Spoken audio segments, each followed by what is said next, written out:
I'm Emma Smith, and welcome to this edition of The Big Picture. This week, our top stories are the community rallies in support of a young boy, and athletes go head-to-head at the Atlantic Special Olympic Games. Oromocto played host to the 2011 Atlantic Special Olympic Games. More than 150 athletes from across the Maritimes competed in snowshoeing, curling, and floor hockey. Jason Cassidy was there. Athletes from around the Maritimes competed in several Winter Olympic sports this past weekend with the hopes of representing New Brunswick at the 2013 National Championships in Alberta. Brendan is one of those athletes who enjoys competing in all the events.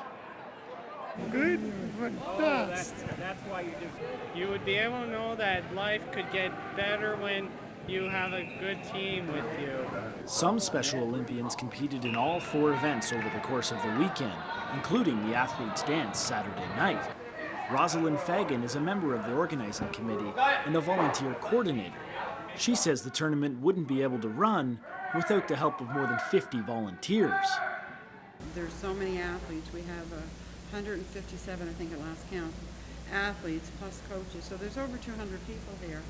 And the volunteers help get them organized, help the coaches, help with scorekeeping, timekeeping, and whatever needs to be done, from getting water to handing out food. Sharon Joseph is a proud mother of a Special Olympian from Moncton. And this organization means a lot because it allows David to come out and be with other people. The playing field is even.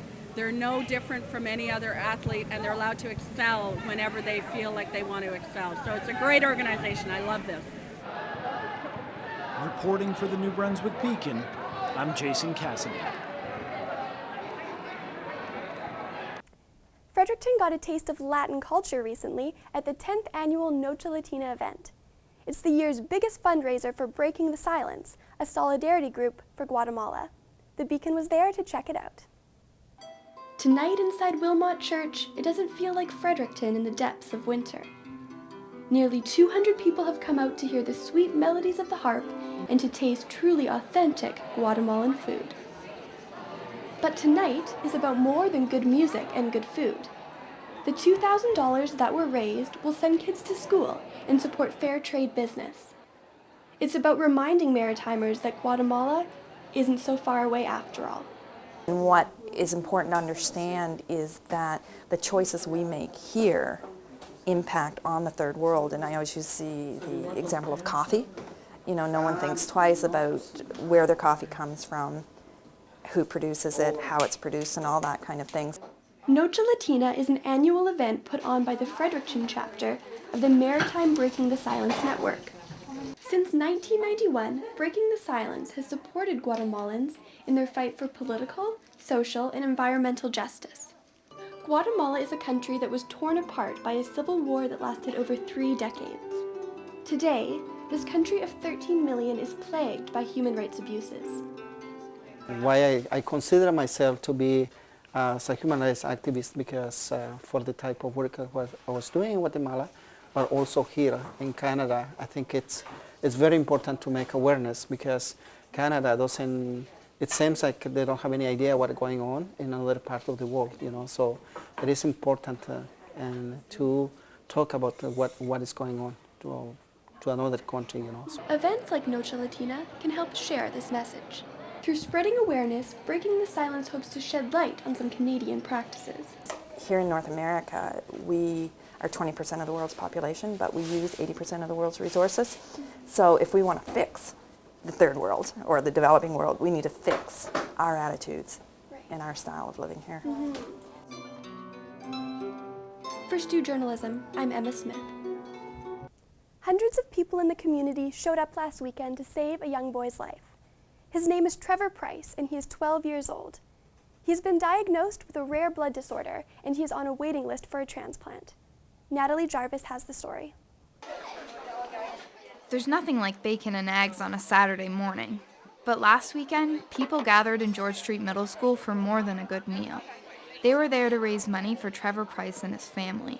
His Aunt Kathy put the fundraiser together to help cover travel costs and medical bills they'll face during his treatment. The money will be used to travel back and forth to the IWK and then to fly from the IWK to Toronto if it's needed. That's all at your family's expense. He will come home hopefully this week on some intense drugs, and a lot of those are not covered by medical plans or the provincial plan in New Brunswick. Trevor has severe aplastic anemia, a condition which causes a low count in all 3 blood cell types.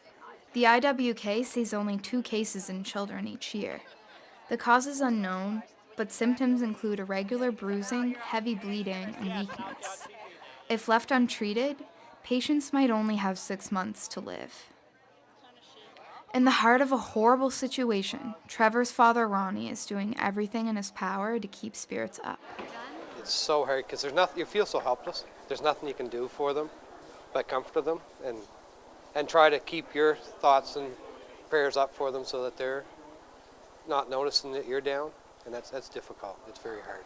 Mostly talking to friends and family on the phone, trying to keep them updated. And so my days I'm still working. I teach in Woodstock 3 days a week, so at the community college, so I'm working, trying to keep my mind on my work, which is very difficult because when you're not there, you're wondering how he made out in the morning, how his day is going. Not only are his parents trying to cope, but Trevor's having a hard time being away from his friends.